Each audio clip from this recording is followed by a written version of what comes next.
Muito bem, hoje é a última reunião que nós vamos ter dessa série dos afetos limitantes e eu tive que tomar uma decisão delicada porque eu gostaria de poder continuar falando sobre os afetos. Nós temos tristeza para ver, nós temos angústia, nós temos culpa, raiva, nós temos algumas emoções ainda a serem estudadas nas Escrituras. Mas como esse é a última reunião, eu vou optar por estudarmos um pouco mais sobre a questão do pensamento. Já que nós estamos compreendendo que todas as emoções derivam do pensamento. Então é o pensamento que é produzido ao longo da nossa vida, que forma as emoções que nós temos. Sejam elas boas, sejam elas ruins, todas as emoções precisam passar pela nossa mente. Então, um retrospecto bem rapidinho. Então, vamos lembrar. Paulo diz assim: a mim não me desgosta, e é salvação para vós outros que eu vos diga as mesmas coisas. Então, a gente precisa ouvir, e ouvir até que aquelas verdades comecem a entrar dentro do coração da gente.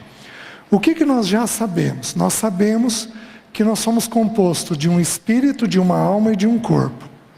Já sabemos isso. 3 elementos. Já sabemos que o espírito é a parte que toca a Deus. Nós estudamos isso. Também nós vimos que a nossa alma, a nossa psique é composta de 3 elementos.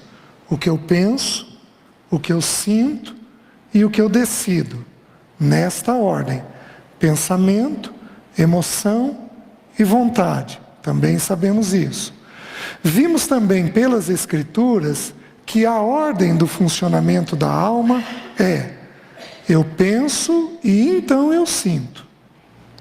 Eu só posso sentir o que eu penso.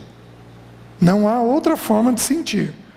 Eu só posso sentir aquilo que eu penso. Então o pensamento gera a minha emoção.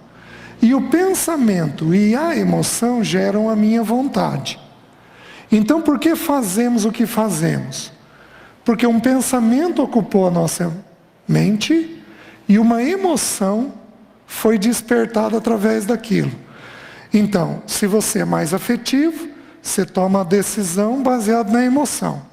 Se você é mais racional, você toma a decisão baseada na sua mente. Então isso varia de pessoa, isso varia de cultura. Então países mais quentes, os países latinos, os tropicais, eles carregam mais na emoção. O próprio meio faz isso. Os países mais gelados, eles carregam muito no entendimento. Então a pessoa decide baseado muito mais naquilo que entende. Já sabemos também isso. O que nós então, quais as emoções que nós estudamos? Nós estudamos, então, qual o pensamento que produz o medo? A emoção do medo. Então nós vimos um pouquinho o que é o medo. Então, estudamos o medo. De onde deriva o medo? Quem lembra? Qual o pensamento que produz o medo? Solidão. Teve pensamento de se ver sozinho, você vai ter medo. Pronto. Simples. Também vimos que algumas vezes o medo pode produzir a ira. Mas, num primeiro momento, é a falta do pai que produz a emoção do medo. Se sentiu só, teve medo. Depois nós estudamos a irritação. De onde deriva a irritação? Qual a primeira coisa que produz? Qual o primeiro pensamento que produz a emoção da irritação? Insatisfação. Se sentiu insatisfeito, irritou. Simples. A gente descobre isso lá em Caim, né? Quando ele se irou. É a primeira vez que a palavra ira aparece nas Escrituras. Porém, nós vimos também que o medo, que a irritação pode derivar do medo. No caso de Saul, ele tinha medo de Davi, então ele atirou a lança 2 vezes contra Davi. Então vimos que o medo também pode produzir irritação, vimos que a injustiça também pode produzir irritação. E aqui nós entramos naqueles 5 abusos que nós conversamos. Então entrou injustiça, pode entrar irritação. Como é que eu sei disso? Porque é o que produz a ira de Deus. A ira de Deus se revela do céu contra toda a impiedade e perversão dos homens que detêm a verdade pela injustiça. Romanos capítulo 1. Então a injustiça provoca o sentimento da irritação também.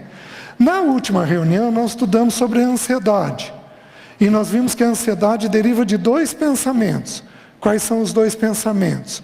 Nós vimos que a ansiedade deriva de desempenho. E o segundo pensamento que produz ansiedade é qual? O pensamento do futuro. Pensou no futuro, ficou ansioso. Até